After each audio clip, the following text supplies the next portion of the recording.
Alright, this is going to be a replay of a ladder game that I played. I haven't done one of these in quite a while, so I figured I might as well just to show what's up. I'm going to be, of course, the Protoss player spawning the upper right-hand corner, and my opponent is a Terran. This map is going to be Entombed Valley, which is a map that Blizzard made, actually. This was introduced a couple seasons back, and since then it's been adopted into a few major tournaments. I think this might be... No, I guess this is the right game speed. Notable things about this map are how defended these three bases are. You can take your natural very easily, and then there's just the one choke point to secure both of them. Very nice and defended there. It's in terms of air, it's very locked up, so very close. Every position is very close between it in the airspace, so it's possible to shut down drops relatively easily. That's important to me as a Terran player. Sorry, as a Protoss player against Terran. And then finally we have these destructible rocks here leading to your third base, which means that it's also very easy to just control this high ground over here and get a very nice, safe third base up for all three races, actually. So, and then the game can progress from there. So in this game, I decide that I'm going to do something I've seen people do before on this map, and I am going to go with a Nexus first build order. The reasoning behind this is because it's so damn safe thanks to this very nice choke point here. I don't have anything to be scared of from what my opponent can do. And also I just like going for those kinds of hyper econ builds. My opponent, on the other hand, is going for a gasless fast expand, as we can see by the fact that he doesn't have gas up. And he's going to be starting his command center pretty shortly, but I'm going to have my Nexus done way before him. So I send out my scouting probe. I don't scout him in the upper left-hand location. He's pretty much on the same boat as me as far as scouting goes. We'll both scout each other pretty much when it's too late to really do anything. Even though I wouldn't exactly want to cancel my Nexus, I couldn't do it anyway, without losing a lot of momentum. So I send out a quick scouting probe to see if he's got any bunkers building, because obviously those can be a big deal, and he's getting his command center up. I briefly got a scouting probe in, and I was just barely able to see the corner of that command center, so I know now that I'm 100% safe. So I don't even bother building a first zealot. I just build probes. I'm going to start chronoing them out in a second, so that I can get that good, strong economy going. I'm up to a few more harvesters than he is, and I'm producing 2 at a time right now, plus the bonus from Chrono Boost will really set me ahead in the battle of economy until he's able to properly get his second orbital online. Meanwhile, he's got a very well defended position considering I have no units. This is just a very calm and peaceful game. Both players are being let do what they like, and of course I enjoy being allowed to do what I like a little more than he does, because I went for the even more economic build. So he's just going to be getting a bunker at the ramp with his 2 additional barracks coming down. He's got a good amount of gas income starting up, so he's going to be able to start some of his tech, like going for stim and maybe even medevacs if he wants to be really daring. I could do something like, I could have done something like a 4-gate timing off of this and probably done a lot of damage, but I instead decide that I'm just going to be playing this game very strict and standard. So right now we do see this tech lab finishing for him right at around 100. Yes, there comes the stim. Good build order by him, excellent timing. And now with this bunker in position, these stalkers are not going to be able to harass anything. I quickly poke up the ramp, see what he's got. Don't take too much damage because stalkers have a lot of shields. And now I can just back off and know there's nothing too threatening. So now, having seen that, I know there's no threat up for me, so I've got 2 more gases going down, start double forge, and then I'm going to start building a robotics facility as well, so that I can get some observers out on the map. That's one thing I've been trying to work into my PvT play, or just PV anything play more and more, is just having observers out there watching the map, trying to keep map control. So right now, since I've got these stalkers right here in the middle, I feel pretty comfortable knowing that he's not going to be going for any kind of big aggression right now. I will be getting some sentries in a moment to deal with any kind of marine-only timing push he could try to do. But as far as this game goes, I am very, very comfortable. He's currently got sitting on 3 racks, and this is interesting. He's got where's the there it is. There's the Ghost Academy in a very secretive location up here. Although it doesn't really matter. My observer is not close to being out yet. It should be starting in just a second now. And that will allow me to start to scout out the map. I sent 2 of my stalkers back, just leave this one here. I want to make sure that I can do something against any drops, should he have gone for a very, very fast factory. And now he's got, as Stim is finishing up, he's also starting combat shields and concussive shells. If we look at the timings here, they won't, actually I think all 3 of these upgrades will sync up.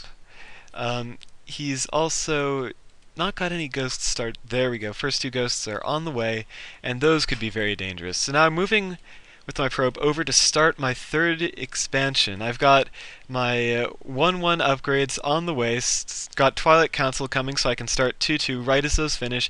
And I've got working on 6 gates. So I'm feeling very comfortable and very confident. There's no real timing push that he can do without medevacs that's going to be extremely scary for me. I've even got 6 sentries. That's a very solid sentry count. So now I'm his first 2 ghosts are out, and that is going to be the timing for him to move out. He's going to be trying to use these ghosts EMP to take out my sentry energy so he can do a very, very scary little push.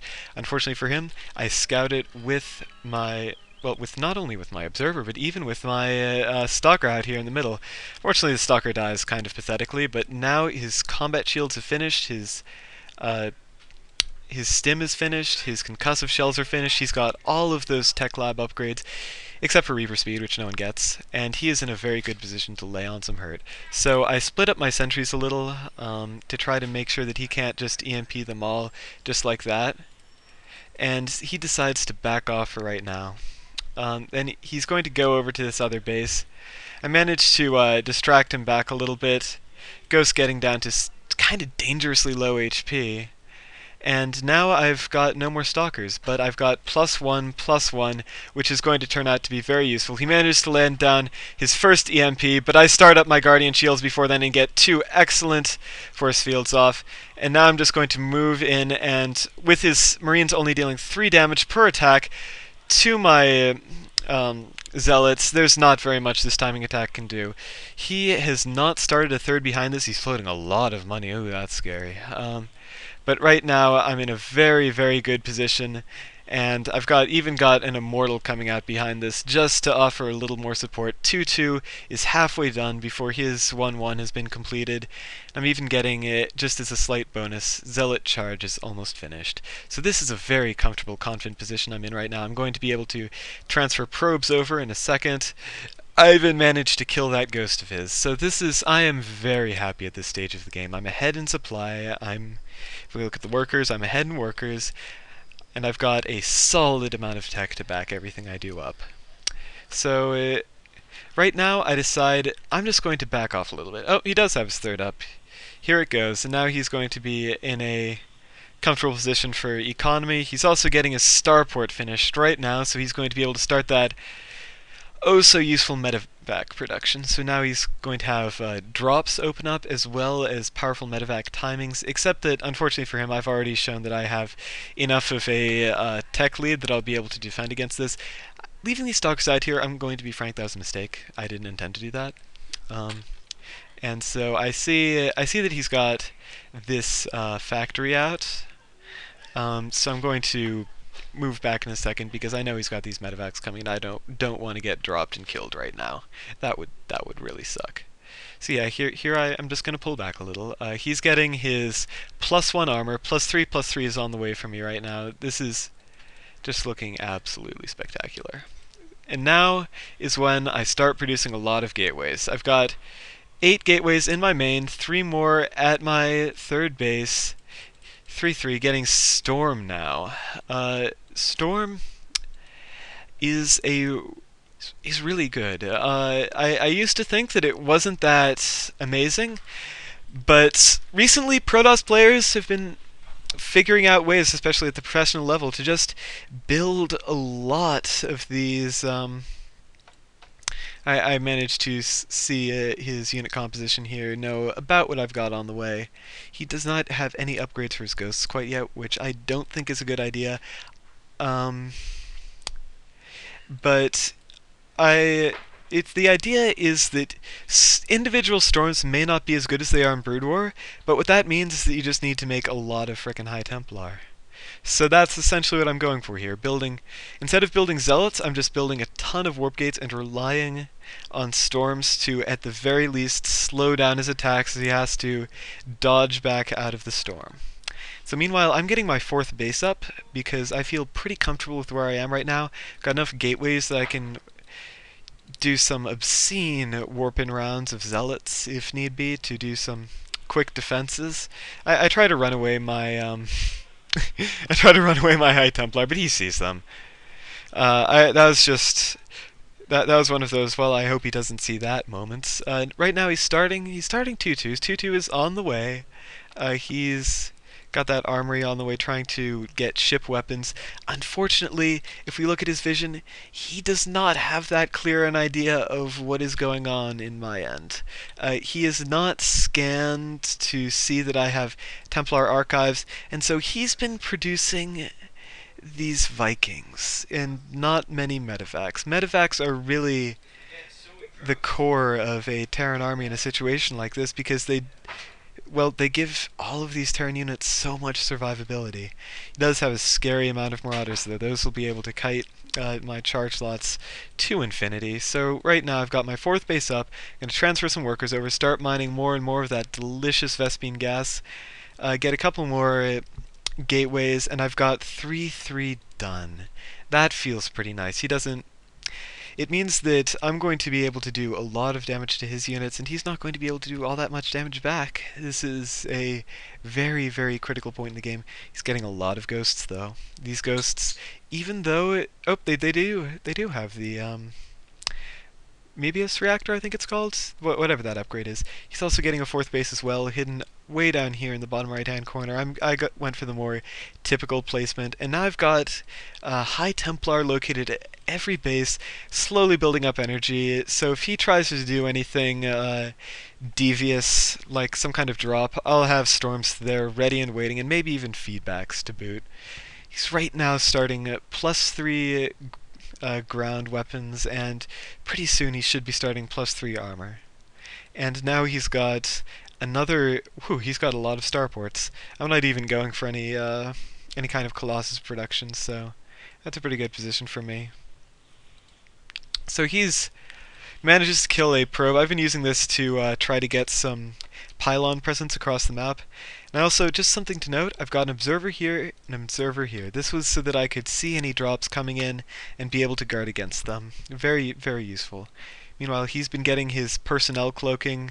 He's got a lot of ghosts here, I should note. Oh boy, that's a ton of EMPs. But at this point, look at the money I'm banking. That is insane, especially when you consider that I have... Oh, I'm going to pause the game for a second. Let's go to my point of view. It will not let me just click on the little warp gate tab, so I have...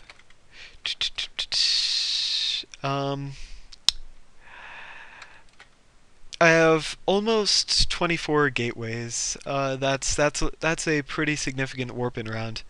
I can get rid of 2,400 minerals at one go if I like. So that means that suddenly this army, after any big engagement, would be hitting some serious problems. And another thing, my High Templar, look at that energy, going up to somewhere like 200.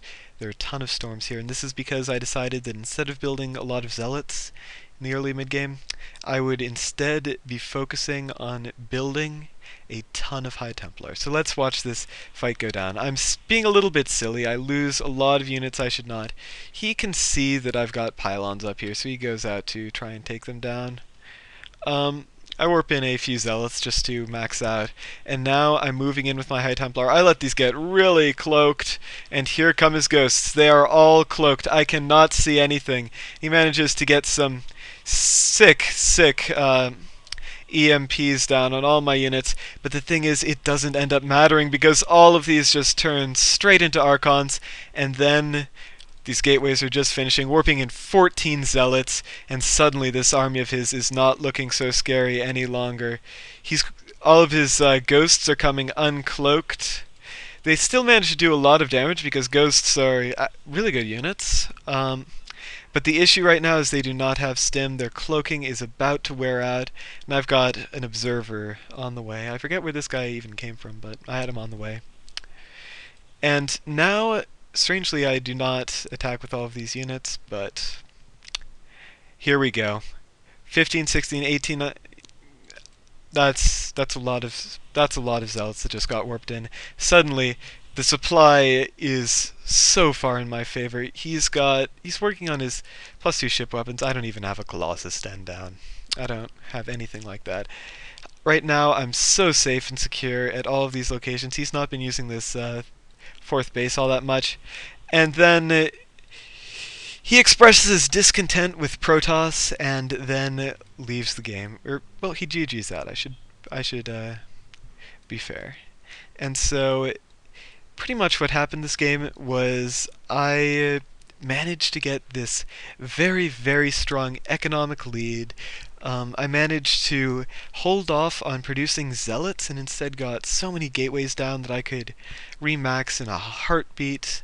And then he was just stuck in this horrible position where he couldn't really fight the way he wanted to. I might say he overproduced ghosts a little. He didn't need quite that many ghosts, but he was behind in upgrades. He was behind in economy, and that really cost him the game. What he could have done better was try to use some drops. As for me, I had some issues with my my High Templar control. If you saw right over here, I can go back a little ways. Let's just pause the game as I'm going through this. Back up, back up, back up, back up, back up. It was sometime. Okay, let's go to around here, I think. Okay, so.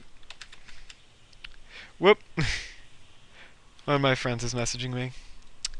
So, and now, here we go with the fight in just a second. I try to keep them spread out because I think he's going to attack me, but then, oh, I let them all get clumped up. If I'd just been a little more careful about controlling these, I could have escaped, well, maybe not all of these EMPs. I think he had enough. If he'd tried to, he could have just sniped all of these units as well. But I would have been able to get off more storms, and this victory would have been even more decisive than it already was. But in any case, it's a very, very strong style of gameplay, although there are some areas where it wasn't polished. Like, I think that if I'd been dropped, like, say, up here or over here in the early to mid game, I could have had some very serious problems. He also was floating a lot more resources than he should have been, and I could have hit some very serious problems. But nevertheless, I feel like this is a strong style of gameplay that I would like to try more in the future. Anyway, I hope you enjoyed this. Thanks for watching. See you later.